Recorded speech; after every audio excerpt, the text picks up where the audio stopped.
কেউ বলছে পাকিস্তানের সাথে ভারতের বাংলাদেশের কি বেশি খারাপ সম্বন্ধ হওয়ার কথা না?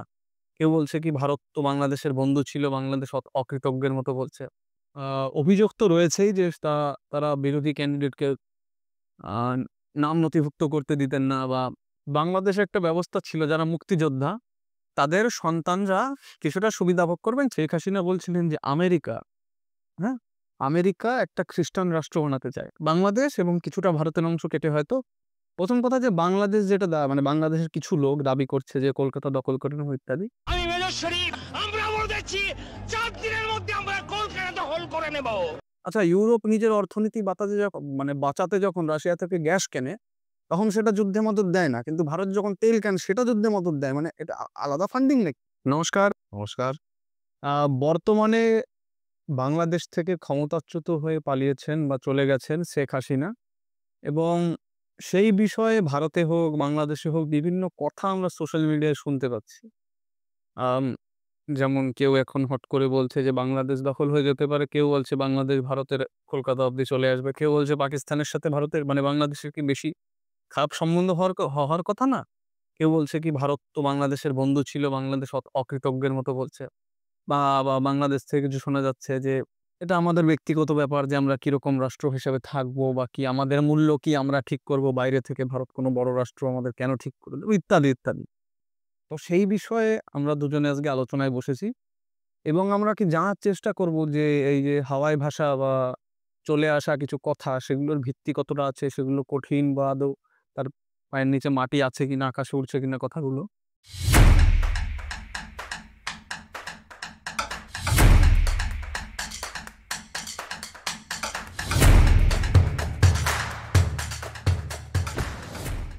তো প্রথমত একটা প্রশ্ন উঠে আসে যে শেখ হাসিনা যিনি আছেন বাংলাদেশের প্রাক্তন প্রধানমন্ত্রী, তার বিরুদ্ধে এত জনরোষের কারণ কি?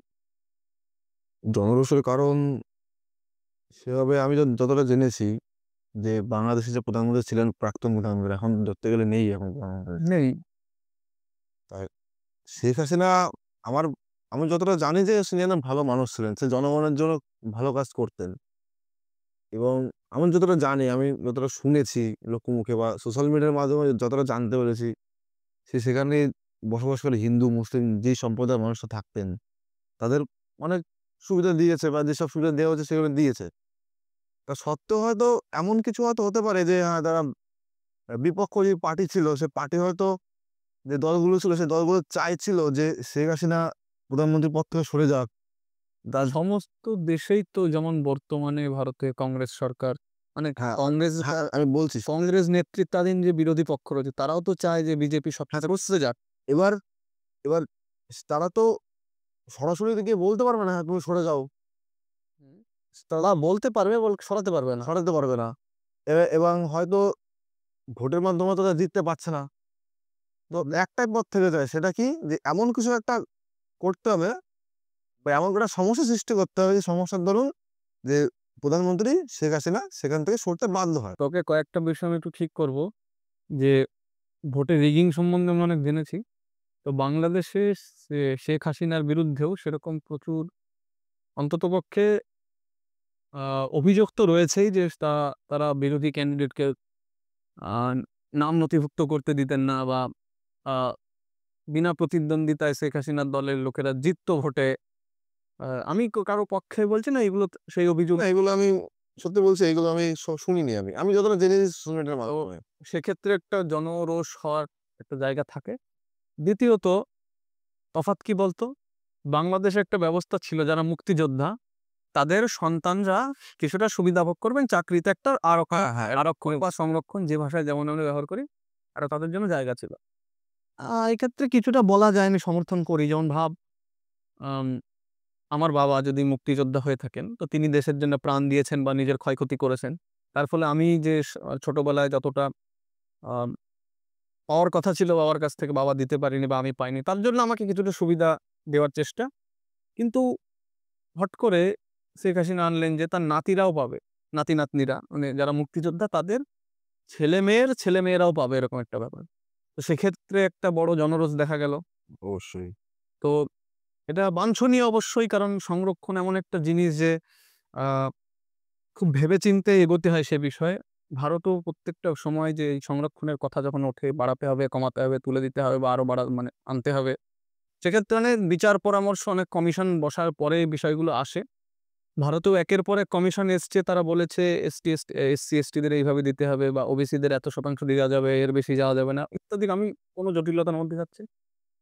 শেখ হাসিনা যেটা করেছেন সেটা হচ্ছে আ নিজের মতে বা নিজের পার্টির মতে বা খেয়ালে জিনিসটাকে করে দিয়েছেন। তো সেটা একটা জনরোষের অবশ্যই কারণ। অবশ্যই। অবশ্যই। তো সবসময় আমরা যেমন শুনি যে অমুক ভালো, অমুক খারাপ।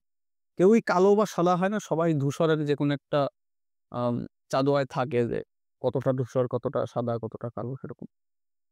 তো সেক্ষেত্রে জনরোষ অবশ্যই ঠিক আছে। আম কিন্তু আমার যেখানে একটা প্রশ্ন যে ক্ষমতাচ্যুত হওয়ার আগে কয়েকদিন আগে শেখ হাসিনা বলছিলেন যে আমেরিকা, হ্যাঁ? আমেরিকা একটা খ্রিস্টান রাষ্ট্র বানাতে চায়। বাংলাদেশ এবং কিছুটা ভারতের অংশ কেটে হয়তো নিয়ে একটা খ্রিস্টান রাষ্ট্র বানাতে চান। তো সেক্ষেত্রে উনি সেটা হতে দেবেন না। তো আমেরিকার তখন চক্ষুশূল হয়ে গেলেন শেখ হাসিনা, বাবা আমাদের কথা এভাবে বলছে। কারণ আমেরিকা এমন একটা দেশ যে সারা পৃথিবীতে গণতন্ত্র প্রতিষ্ঠার নাম করে হত্যালীলা চালায়। তো আমরা ই ইরাক থেকে শুরু করে ভিয়েতনাম সমস্ত জায়গায় দেখেছি। এমনকি ভারতের বিরুদ্ধেও ৭ম নৌবহর পাঠিয়ে দিয়েছিল যখন ভারত বাংলাদেশ মুক্তি আন্দোলনে যোগ দিয়েছিল। ঠিক আছে? তো আমেরিকা এসব ক্ষেত্রে খুব বাজে একটা দিক রয়েছে। সেক্ষেত্রেও যে গণ অভ্যুত্থান বা ছাত্র অভ্যুত্থান যেটা হলো বাংলাদেশে, তার পেছনে যে আমেরিকার হাত নেই, তা সরাসরিভাবে বলা যায় না। না। ঠিক আছে? এখন তুই যদি আমাকে জিজ্ঞাসা করিস যে আমেরিকার এ করে কি লাভ? দেখ, আম এখন বর্তমান রাজনৈতিক পরিস্থিতি এমন নয় যে কোনো দেশে আক্রমণ করে আমি সোনাদানা নিয়ে এসে বড়লোক হতে পারি। এখন আর ঐরকম মূল্য নেই কোনো ইয়ে। যদি না কিছু মূল্যবান ধাতু থাকে বা তেল থাকে বিশেষ করে যেগুলো মধ্যপ্রাচ্যে রয়েছে। তাও যে যুদ্ধ করার যে খরচা হয়, তা যে টাকা উঠে আসবে তা আমি আপাতত মনে করি না। কিন্তু পৃথিবীর বিভিন্ন জায়গায় যে একেকটা এলাকা থাকে না যেগুলোকে আমাদের নিয়ন্ত্রণে আনতে একটা, যেমন আমেরিকা একটা মহাশক্তি। হুম। আগে যেমন সোভিয়েত রাশিয়া ছিল, সেটা এখন পতন ঘটেছে। চীন বা ভারত এরা একটা জায়গায় যেতে চাচ্ছে, মহাশক্তি হওয়ার চেষ্টা করছে। তারা সেই পথে রয়েছে, কিন্তু আমেরিকা এখন অদ্বিতীয়। ভারতের যে আ বঙ্গোপসাগর এলাকা বা তার একটু পূর্বে গেলে হচ্ছে যে চীন সাগর ইত্যাদি, এই জায়গাগুলোই আমেরিকার নিয়ন্ত্রণ চায় সোজা কথা।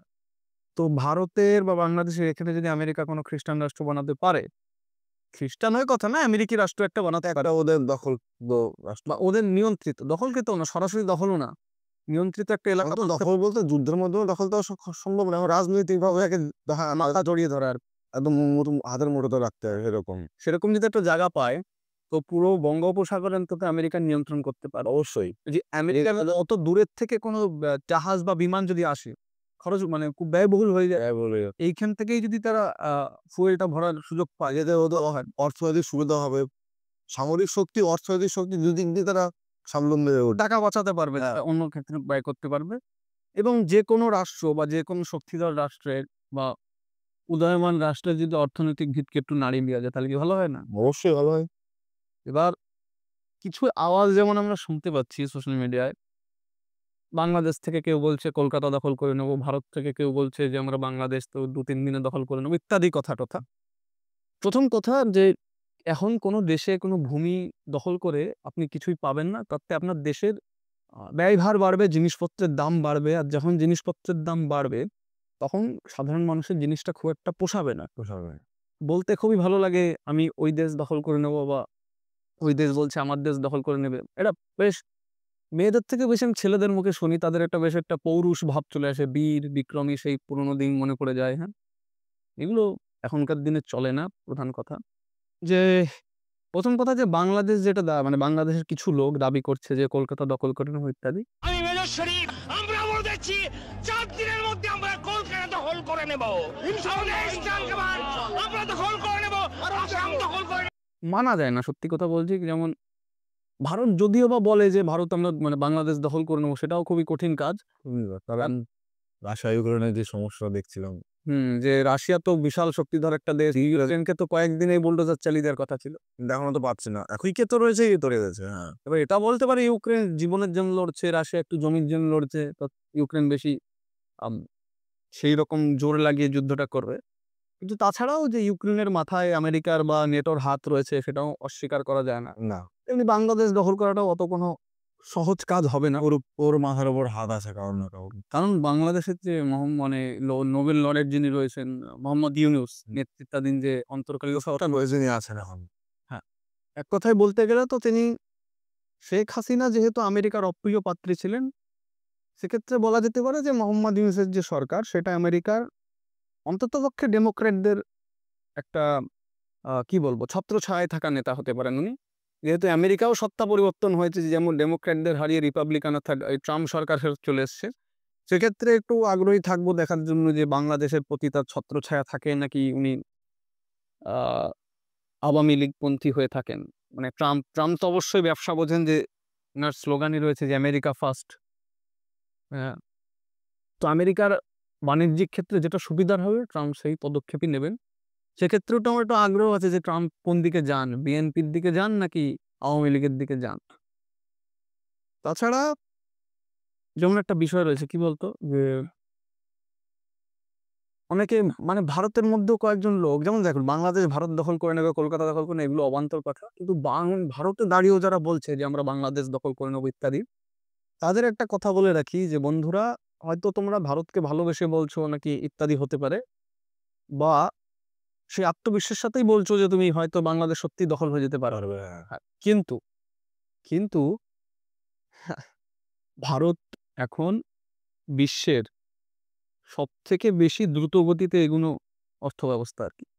হুম? যে জিডিপি যে হারে বাড়ছে ভারতের, বিশ্বে আর কারো সেই হারে বাড়ছে না, বড় না, হারে বাড়ছে না সেই হারে। তো ভারতের আবার তার প্রাচীন গৌরব ফিরে পাওয়ার একটা সুযোগ রয়েছে। তো আমেরিকা চীনকে এরকম ভরসা করে সাহায্য করেছিল, কিন্তু চীন এখন একটা মহাশক্তি হোক না হোক একটা বেশ বৃহৎ শক্তি রূপে আত্মপ্রকাশ করেছে। তো আমেরিকা চায় না যে রাশিয়া বা চীনের মতো ভারতও সেরকম একটা জায়গায় পৌঁছে যাক যে আমেরিকাকে হতে পারবে। টেক্কা দিতে পারবে এমন একটা শক্তি হিসাবে চায় না। তো কোনো রাষ্ট্রকে ভেঙে দেওয়ার জন্য বর্তমানে যে ব্যবস্থাগুলো রয়েছে সেগুলো হচ্ছে নিষেধাজ্ঞা জারি করা, বাণিজ্যিক নিষেধাজ্ঞা, ওই ইকোনমিক স্যাংশন যেগুলো রয়েছে, অন্য দেশের সাথে বাণিজ্য বন্ধ করে। যেমন আমেরিকা যেমন রাশিয়া যখন ইউক্রেন আক্রমণ করলো, তখন আমেরিকা সরাসরি ঘোষণা করলো যে রাশিয়ার থেকে কেউ তেল কিনবেন না, বা রাশিয়ার উপরে অর্থনৈতিক নিষেধাজ্ঞা জারি করলো। তাও তো করেছে, তাও তো কিনছে। সেটা ভারত কিনছে। হ্যাঁ। ভারত বলেছে কি যে ভারতের মানে বিদেশ নীতি কারোর উপর নির্ভরশীল নয়, জোট নিরপেক্ষ নীতি যেটা। জোট নিরপেক্ষ নীতি, যেটা জওহরলাল নেহরুর আমল থেকে চলে আসছে। তো জয়শঙ্কর যেটা বলেছিলেন যে যেমন আগেও আমরা করেছি এখনো করবো, আমরা সস্তায় তেল যখন পাচ্ছি তখন সেখান থেকে আমরা কিনবো।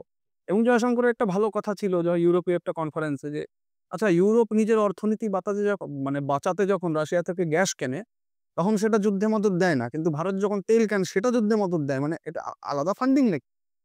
To oil purchases.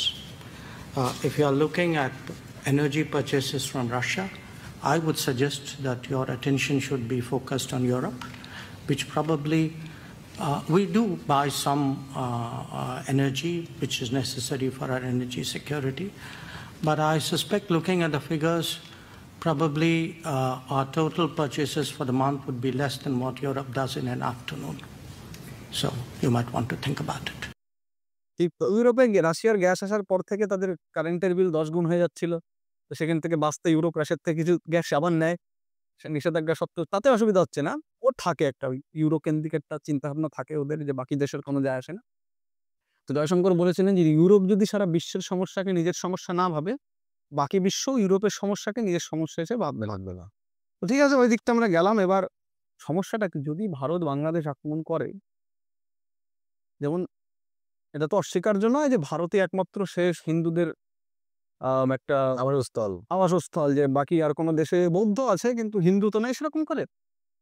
তো নিজের দেশের সংখ্যাগরিষ্ঠ একটা অংশ বাংলাদেশে রয়েছে, তাদের প্রতি সহানুভূতির জন্য তারা যে দেশ মানে আক্রমণ করতেই পারে, এমন না যে অতীতে হয়নি, হতেই পারে। ইউক্রেনেও কিছু রুশভাষী লোক রয়েছে, বিশেষ করে যে অঞ্চলগুলো আমার নাম মনে পড়ছে না, সেইখানে রুশভাষী লোকও সংখ্যায় ভালোই আছেন। তো সেই হিসাবে করতে পারে। এইটা ভারতের যে এখন মানে সরকার, তারা বা সরকারের মাথা যারা, তারা বোঝেন যে আমেরিকা শুধু একটা সুযোগ খুঁজছে যে ভারত কোনো একটা বিদেশ নীতিতে কোনো একটা ভুল পদক্ষেপ আনার ফলে ভারতেও যাতে নিষেধাজ্ঞা জারি করতে পারে। তাতে কি হবে, ভারতের যেই অতি দ্রুত গতিতে এগোনো জিডিপি সেটা একটা দীর্ঘদি সম্পন্ন হোঁচট খাবে। স্পিড ব্রেকারের মতন। হ্যাঁ, হোঁচট চলে। খাবে এবং কোনো নিষেধাজ্ঞা যে কতটা ভয়াবহ আপনি যে বলছেন যে ভারতকে বলছেন বাংলাদেশ আক্রমণ করছে না কেন ইত্যাদি, সেই তার বাজেটে যখন বাজারে যাবে কিনতে জিনিসপত্রের দাম কেমন হুড়হুড় করে বাড়বে তারপরে আপনি অবশ্যই টের পাবেন। এখন তো টের পাচ্ছেনই অবশ্য যে হারে দাম বাড়ছে জিনিসের। সব মিলিয়ে হয়তো মুদ্রাস্ফীতি সেরকম না। ওই ৬ এর একটু উপরে ৬.২ ছিল মনে হয় এখন। কিন্তু খাদ্য সামগ্রী মানে চালটা বাদে, চাল গম বাদে যেহেতু সেটা এমএসপিতে বা সরকার সরাসরি কেনে, সেটা বাদে ফল সবজির যে দাম, হুম? তো সেটা আস্তে, আস্তে আকাশ ছোঁয়া হচ্ছে। এখন যদি ভারতের উপর অর্থনৈতিক নিষেধাজ্ঞা জারি হয়, জিনিসপত্রের দাম কি হতে পারে সেটা পাকিস্তানের বর্তমান অবস্থা দেখে বুঝে নিতে পারে। হ্যাঁ, অবশ্যই। তা তোর কি মনে হয় যে কি করণীয় ভারতের এখন যে বাংলাদেশের যে পরিস্থিতি? এইটুকু তো অস্বীকার্য নয় যে বাংলাদেশে সংখ্যালঘু হিন্দুদের উপরে নিপীড়ন চালানো হচ্ছে। যেহেতু শেখ হাসিনা ছিলেন হচ্ছে হিন্দু না মানে ধর্মনিরপেক্ষতা কেন্দ্রিক, আর বিএনপি বা জামাত যেটা রয়েছে তারা কিছুটা ইসলামপন্থী। তো এটা অস্বীকার্য নয়। তো তোর কি মনে হয় ভারতের কি পদক্ষেপ নেওয়া উচিত এক্ষেত্রে? তো আমাদের পদক্ষেপ যেটা নেওয়া, তুই যেটা বলে যে হিন্দুদের উপর যে হারে অত্যাচার চালানো হচ্ছে, তো আমার মতো যে এমন না যে ভারতে মুসলিমদের উপর অত্যাচার চালানো হচ্ছে না। হয়তো পশ্চিমবঙ্গে একটু কম দেখি। কম হচ্ছে। কিন্তু যদি আমি উত্তরপ্রদেশে যাই বা যে সমস্ত আমাদের ভারতীয় কেন্দ্রের সরকার যে রাজ্যে রয়েছে সেগুলোই দেখি, সেক্ষেত্রেও যে খুব ভালো ছবি দেখি তা না। এখন বাংলাদেশের প্রশ্ন করলাম। এখন বাংলাদেশের প্রশ্ন, ওই দেখ আমার মতে দখল করতে হবে না, কারণ দখল করা সম্ভবই না। আমার ব্যক্তিগত মতামত সম্ভবই নয়, কারণ ওর পেছনে কোনো না কোনো বড় দেশ ওকে সাহায্য করছে, বিশেষ মানে সম্ভবত আমেরিকা। সম্ভবত আমেরিকা। তো সেক্ষেত্রে আমি বলবো যে যারা হিন্দুরা আছেন, তারা মানে ভারতে আসতে চান, তাদের রেস্কিউ করা হয় এখান থেকে। যেমন রোহিঙ্গাদের আমরা মানে মায়ানমারের যখন বৌদ্ধরা মুসলিমদের তাড়ায়, রোহিঙ্গা মুসলিমদের হ্যাঁ, আমরা যেমন তাদের আশ্রয় দিয়েছি, যেমন পারস্য থেকে আসা পার্সিদের আমরা আশ্রয় দিয়েছি, যেমন তিব্বত থেকে আসা বজ্রযান বৌদ্ধদের আমরা আশ্রয় দিয়েছি, তেমনই ওদের আশ্রয় দেওয়া হোক, ওদের নাগরিকত্ব দিতে বলছে না, আশ্রয় দেওয়া হোক। নাগরিকত্ব বিষয়টা সেটা সরকার ভেবে দেখবে, সেটা তাদের আলোচ্য বিষয়। আলোচ্য বিষয় যে আশ্রয় দেওয়া হোক। হ্যাঁ, যদি বা যেমন তিব্বতীদেরও তো যে লামা টামা যারা দলাই লামা যিনি রয়েছেন বা তার সহচর যারা রয়েছেন, অনুচর রয়েছেন, তাদেরও তো যে এমন না যা নাগরিকত্ব দিয়ে দিয়েছেন, তাদের ভারতে থাকার ব্যবস্থা। হ্যাঁ, এরকম। হ্যাঁ, অত আলোচনা বসার পর, আলোচনা হওয়ার পর তো এমনও মনে করতে পারে যে সমস্যা মিটে গেলে তাদের পুনরায় আবার সেখানে ফিরিয়ে দেওয়া হবে। আমি জানি রাষ্ট্র স্তরে এটা সম্ভব কিনা, ভাবা যেতে পারে। ভাবা যেতে পারে। আমি বলছি আল্লাহ হলে একটা কিন্তু রেখে দিচ্ছে কেন, ওই জন্য যে আমি মনে করি এইভাবে সমাধান করা যেতে পারে।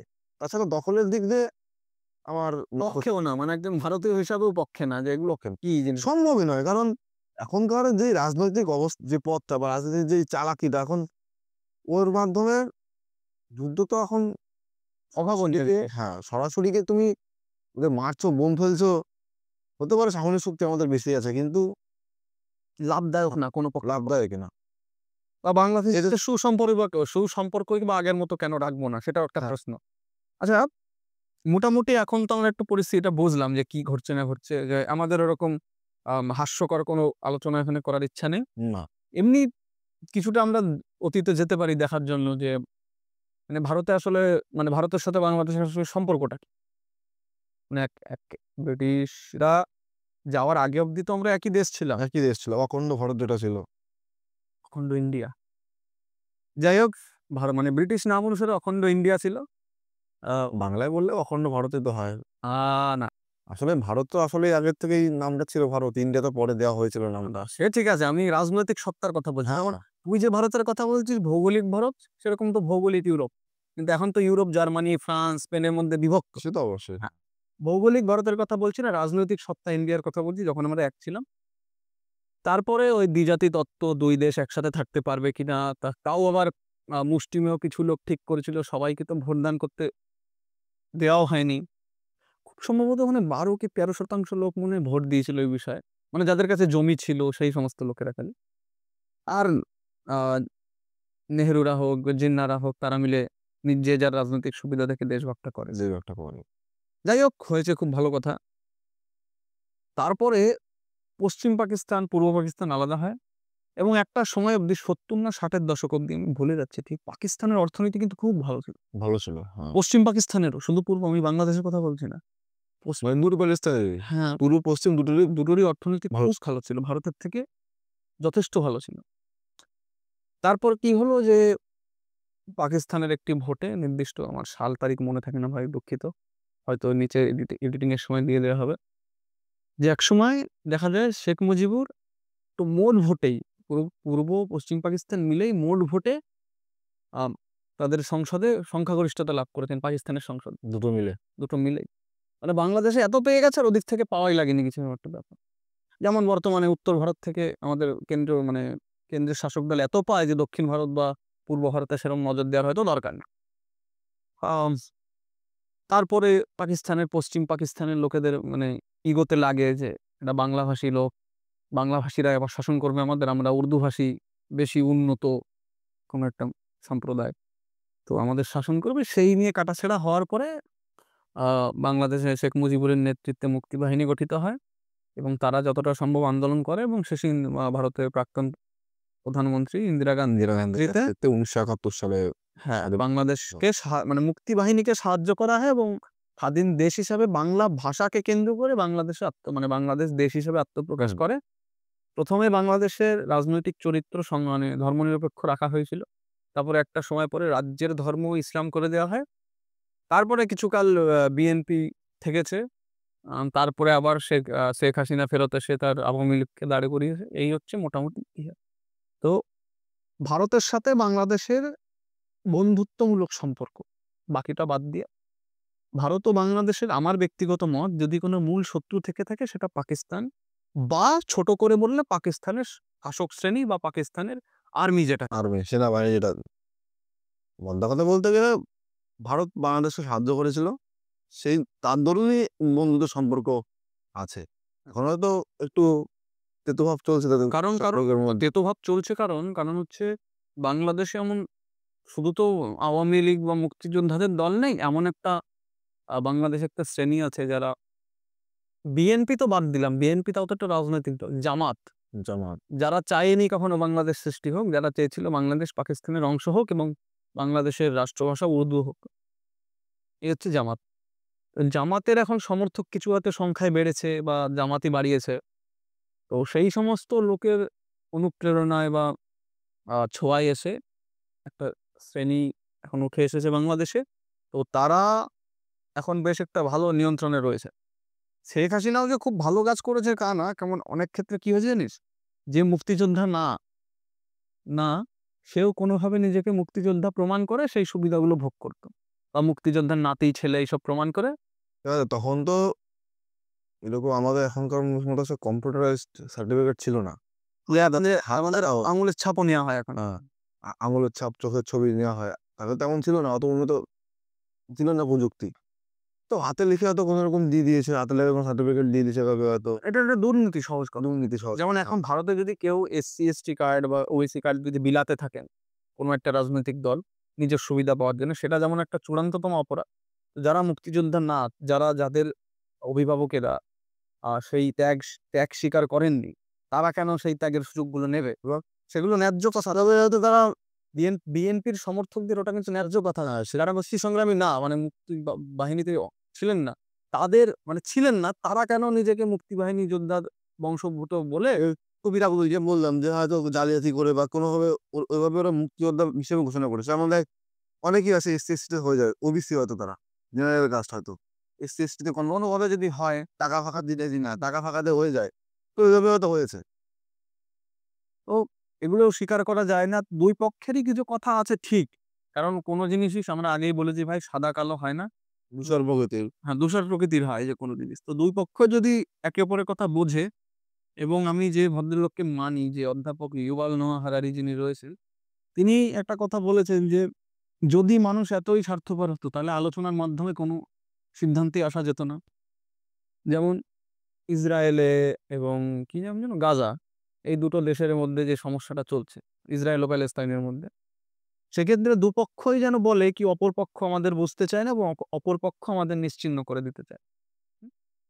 সেরকমই অতটা চূড়ান্ত পর্যায়ে না গেলেও সমস্যাটা অনেকটা গভীরে গেছে বাংলাদেশে। তো দেখা যাক আলোচনার মাধ্যমে ২ রাষ্ট্র বা বাংলাদেশ নিজে কি করে তার সমস্যার সমাধান আচ্ছা এই যে এই তুই বললি আলোচনা, আদৌ সম্ভব আলোচনার মাধ্যমে? কারণ এটা তো যে জনগণ যদি শান্ত না হয়, তো রাজনৈতিক দলের যে নেতা নেতৃবৃন্দ আছে, নেতা নেত্রীদের কাজই তো শান্ত করা। তারা কি করে করবে? যে জনগণরা তো অ্যাগ্রেসিভ হয়ে থাকে। আচ্ছা, আচ্ছা কোনো জনগণ কখনো অ্যাগ্রেসিভ হয় না। কারণ হচ্ছে দেশের যে নিয়ম-কানুন, তুই যদি আমাকে জিজ্ঞেস করিস ভারত কি? ভারতের মানুষগুলোও ভারত না, ভারতের কুকুরগুলোও ভারত না, ভারতের গাছগুলোও ভারত না, ভারতের বাঘ, হরিণ, শেয়াল বা ভারতের বিভিন্ন ভেষজ উদ্ভিদ এগুলোও ভারত না। ভারত হচ্ছে একটা রাষ্ট্র ব্যবস্থা যার একটা সংবিধান রয়েছে এবং সেই সংবিধানের যারা কর্তা-ধর্তা তারা কি করে দেশ চালাচ্ছেন সেটা হচ্ছে ভারত। তুমি যেকোনো দেশে যেমন ব্যবস্থা আনবা তাদের নাগরিকরা সেরকমই আচরণ করবে। ঠিক আছে? তুমি যদি এখন ভারতে হট করে এরা আন্দাজ ভারত এখন যে ধর্মনিরপেক্ষতা পালন করে যে যেমন খুশি করো আমাদের কোনো সমস্যা নেই। কিন্তু তোমার ধর্ম যদি মানবাধিকার লঙ্ঘন করে যায় তখন রাষ্ট্র তাতে হস্তক্ষেপ করতে পারবে। কিন্তু যদি ফ্রান্সের ধর্মনিরপেক্ষতা আমরা আনতে যাই নিজের দেশে, ফ্রান্স বলে ফ্রান্সের কোনো ধর্মীয় চরিত্র নেই এবং তুমিও পাবলিক প্লেসে কোনো রকম ধর্মীয় আচরণ করতে পারবা না।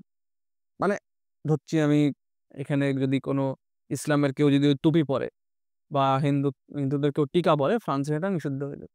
তুমি ওখানে পড়তে পারবে। আচ্ছা ফ্রান্স তো সেটা কি চলবে ভারতে? বাইরে থেকে ধরে কোনো হিন্দু গেল বা বাইরে থেকে মুসলিম গেল, সেক্ষেত্রে কি হবে? আমি বাইরে থেকে ভিসা নিয়ে যাওয়া লোকেদের কথা ঠিক জানি না।